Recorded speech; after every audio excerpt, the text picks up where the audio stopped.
आज पावन अवसर, पूरा देश स्वतंत्रता दिवस की 77वीं वर्षगांठ मना रहा है। बड़ा हर्ष का विषय है। बचपन में रहते थे, स्कूली यूनिफॉर्म पहन के एक स्कूल जाने की, विद्यालय जाने की एक उत्साह रहता था कि आज ध्वजारोहण होना है, ध्वजवंदन करना है, राष्ट्रगीत का उद्बोधन करना है। वह बचपन की आज याद पुनः तरोताजा हो गई कि छोटी उम्र में बच्चे हाथ में ध्वज लेके चलते थे और उत्साह रहता था कि आज हमें उन स्वतंत्रता संग्राम सेनानियों को याद करना है जिन्होंने अपनी जान की बाजी लगा दी, अपनी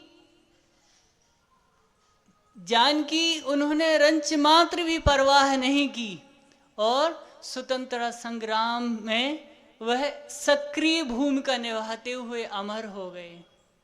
ऐसे अनेकों स्वतंत्रता संग्राम सेनानी हैं जिनका नाम अपनी जुबान से बोलना अपने लिए हर्षित महसूस करना, जैसे राष्ट्रपिता महात्मा गांधी, जवाहरलाल नेहरू, सरदार वल्लभ भाई पटेल, चंद्रशेखर आजाद, सुभाष चंद्र बोस, भगत सिंह, सुखदेव, राजगुरु, मदन मोहन मालवीय, अब्दुल कलाम जी, जाकिर हुसैन साहब, हर धर्म हर संप्रदाय के व्यक्तियों ने उस स्वतंत्रता संग्राम में अपनी आहुति दी है। आपके जैन धर्म में भी आप सबको शायद ज्ञात ना हो, हजारों हजारों स्वतंत्रता संग्राम सेनानी हुए। उन्होंने देश के स्वतंत्रता संग्राम में अपनी कुर्बानी दे दी, आहुति दे दी। अनेकों ऐसे स्वतंत्रता संग्राम सेनानी हुए जिनका वर्णन बहुत अद्वितीय है। ऐसे महान गौरवशाली राष्ट्रपिता महात्मा गांधी, लोग बोलते हैं उनके बारे में, अरे अहिंसात्मक रूप से स्वतंत्रता दिलाना उनकी कमजोरी नहीं थी, अपितु ये उनका सच्चा धर्म था, क्योंकि वो एक जैन मुनि से प्रेरित हुए। उन्होंने सर्वप्रथम उनकी माँ अपने मनु को ले गई विदेश जाने से पहले, जब बैरिस्ट्री करने के लिए जा रहे थे, वकालत करने के लिए जा रहे थे, सबसे पहले त्याग कराया उन्हें कि मुनि महाराज मेरे बेटे को संकल्प दिलाना कि मेरा बेटा विष्णु में लिप्त ना हो जाए कहीं विदेशी रंगीन चकाचौंध में।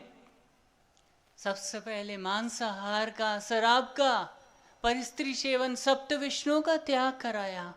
वो संस्कारों का बीजारोपण आखिर जब वकालत करने के पश्चात जब भारत आना हुआ उनका, तो उन्होंने भारत की विषम परिस्थिति देखी कि कैसे कैसे अत्याचार हो रहा है भारतीयों के ऊपर।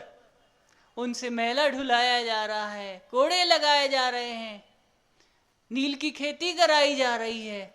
तो बड़ी विषम परिस्थिति में थे। तब उन्होंने देश के स्वतंत्रता संग्राम में अपनी अहम भूमिका निभाई और अहिंसात्मक तरीके से कई बार उनके आंदोलन के दौरान हाथ पैर टूटे, अनेकों बार जेल की यातनाएं सहन करना पड़ी, लेकिन उन्होंने परवाह नहीं की। लोग बोलते हैं शायद उनकी कोई कमजोरी रही होगी, लेकिन अपितु ऐसा नहीं। ऐसे महान नेता जो भारत की धरा पर जन्म लिए, उन्होंने अपना जन्म सार्थक किया, अहिंसात्मक तरीके से भारत को स्वतंत्रता संग्राम की भूमिका अदा की, अपने आप में एक गौरव की बात है। आचार्य महाराज आज के दिवस विशेष रूप से उद्बोधन में बोलते थे कि मेरा आशीर्वाद सबसे पहले जो बॉर्डर पर स्वतंत्र सैनिक हैं उनको पहुंचे, क्योंकि वो क्या होली, दशहरा और दीपावली उस सरहद पर मनाते हैं। हम यहाँ घर बैठे मंदिरों में बैठे पूजन अभिषेक करते हैं सिर्फ उनकी बदौलत। उनकी अग्रणी भूमिका है भारत की सुरक्षा व्यवस्था में। तो मेरा सबसे पहले उनका हमेशा कहना, सबसे पहले आशीर्वाद पहुंचे, क्योंकि उनकी अंतरंग से भावना रहती है ऐसे व्यक्तियों को प्रोत्साहन सबसे पहले जरूरी है। जब उन व्यक्तियों को प्रोत्साहन मिलेगा और आमूलचूल प्रयास करेंगे वो कि हम कैसे भारत की सुरक्षा में अपना सहयोग दे सकें। ठंड सहन कर रहे, गर्मी सहन कर रहे वो सैनिक, -48-49 लद्दाख लेह में टेम्परेचर डाउन हो जाता। बताओ, यहाँ एक टेम्परेचर होता माइनस, तो स्वेटर पे स्वेटर, स्वेटर पे स्वेटर और टोपा के ऊपर गलावन, इनर हाफ स्वेटर और फिर फुल स्वेटर और फिर जैकेट और जूते मोजे। वो तो कैसे वो सहन करते होंगे। जहाँ पानी जमता है वहां पर सैनिक देश की सुरक्षा के लिए हमेशा समर्पित होकर रक्षा कर रहे हैं। अपने आप में एक गौरवशाली बात है। भारत में अनेकों नदियां रहे, अनेकों धर्म, अनेकों संप्रदायों के लोग निवास करते हैं। यहाँ की एक अलग संस्कृति है, अनेक भाषा भाषी निवास करते हैं और यहाँ के लोगों का अलग अलग धर्मों से मानने वालों का सबका अलग अलग कल्चर है, अलग अलग उनकी संस्कृति है। इसलिए बोला जाता है अनेकता में एकता भारतीय संस्कृति की विशेषता। कोई भी धर्म हो, कोई भी त्योहार हो, सभी व्यक्ति हर्षोल्लास के साथ मनाते। ये भी राष्ट्रीय पर्व है, स्वतंत्रता दिवस है और 26 जनवरी को गणतंत्र दिवस सभी लोग हर्षोल्लास से मनाते। एक बार की बात है, अमेरिका में बात उठी कि भारत, हर व्यक्ति बोलता भारत महान है, महान है, महान है। आखिर भारत ने ऐसा किया क्या है कि उसको महान बोला जाता है? तब बताया गया कि संसार में जितने भी आविष्कार हुए हैं उसमें अरे तुम्हारे देश का क्या योगदान है? तो भारतीय बोले, देखो अमेरिका वासियों सुन लो, भारतीयों ने जो किया है वो किसी ने भी नहीं किया। संसार की सबसे पहली फायर प्रूफ लेडी वो कहाँ? भारत में उत्पन्न हुई, जन्मी। मालूम उसका नाम क्या है? होलिका। आप सबने होली की कहानी सुनी होगी, होली के बारे में। वो सबसे पहली फायर प्रूफ लेडी हुई। आपने हिरण्यकश्यप ने जो षड्यंत्र रचा था, प्रहलाद को गोदी में, भले ये वैष्णव कथा है, लेकिन होलिका ने क्या किया? गोदी में बिठाया और अग्नि में बैठी। सुनी कि नहीं सुनी? किसी ने स्टोरी सुनी, कथा सुनी? फिर बोला, अरे अभी आपको क्या मालूम है? अमेरिका वासी सुनो, दूसरा आविष्कार भी बताना चाहते हैं हम आपको कि सबसे पहली वाटर प्रूफ बिल्डिंग भारत में निर्मित हुई। आपने कभी विष्णु जी का नाम सुना? भगवान विष्णु जी है ना, समुद्र के अंदर उनकी वाटर प्रूफ बिल्डिंग थी। शेषनाग उनकी सैया थी। सुनी कभी आपने? शेषनाग उनकी सैया थी। तीसरे नंबर पे बोला कि संसार में सबसे बड़ा पत्रकार अगर हुआ है तो वह कौन है? बोले नारद है। नारद जी के बारे में बोला। उनसे कोई बड़ा पत्रकार हो नहीं सकता। उन्होंने इधर का इधर, उधर का इधर, नमक का मिर्च मसाला, सारे मसाले मिक्स करके रीमिक्स कर दिया उन्होंने। बताओ कितने बड़े आविष्कारक हुए भारत में। फिर बोला अरे ये सब तो सुनकर हम थक गए। अमेरिका बड़ा बड़बड़ाने लगा, हड़बड़ाने लगा। अरे हमें कोई अच्छी चीज बताओ। बोले ये सब फालतू की बातें हैं। यदि भारत ने कुछ ठीक ठाक किया हो, कुछ अच्छा किया हो, वो अवश्य बताओ हमारे लिए। तो गुस्सा आ गई भारतीयों को। तो भारतीय भी बोले अरे तुम लोगों ने क्या आविष्कार किया है। अमेरिका बोले अरे कैसे, हम लोगों ने जो आविष्कार किए हैं वो तो हो ही नहीं सकते। सारी हार्ट की सर्जरी है, ब्रेन की सर्जरी है ना, जो न्यूरोलॉजिस्ट सर्जन रहते हैं वो ब्रेन की सर्जरी करते है ना, क्या क्या कौन से अंग का प्रत्यारोपण करना है वो सब हमने किया। अरे उससे पहले की बात करते हैं जब तुम्हारा जन्म नहीं हुआ था। भारती बोलते आपने कभी गणेश जी का नाम सुना? शंकर जी के माध्यम से उन्हें क्या किया गया था, उनकी गर्दन अलग हुई और कि उनके हाथी की सूंड लग गई थी। इससे बड़ी सर्जरी कोई विश्व में नहीं हो सकती। ये सब आपने वैष्णव कथा सुनी होगी, सुनी कि नहीं सुनी? माने इससे बड़ा कोई आविष्कार नहीं हो सकता जो भारत में हुए। फिर इसके बाद बोला जब कभी भी आपने सुना होगा महाभारत में, किसको? संजय को। देखी होगी कभी महाभारत ने, देखी महाभारत? तो धृतराष्ट्र को आंखों देखा हाल लाइव टेलीकास्ट किसने किया? संजय ने किया। उस समय टीवी का युग नहीं था, मोबाइल का युग नहीं था। आंख बंद करके लाइव टेलीकास्ट किया कि महाभारत का कैसा कैसा चल रहा है। तो ऐसे ऐसे महान आविष्कार हुए भारत में। आविष्कार की जननी है, उन्नत कृषि की जननी है। भारत कृषि प्रधान देश है। यहाँ पर अनेक प्रकार के, अनेक तरह तरह के अनाज का उत्पादन किया जाता है। आचार्य भगवान हमेशा बोलते हैं,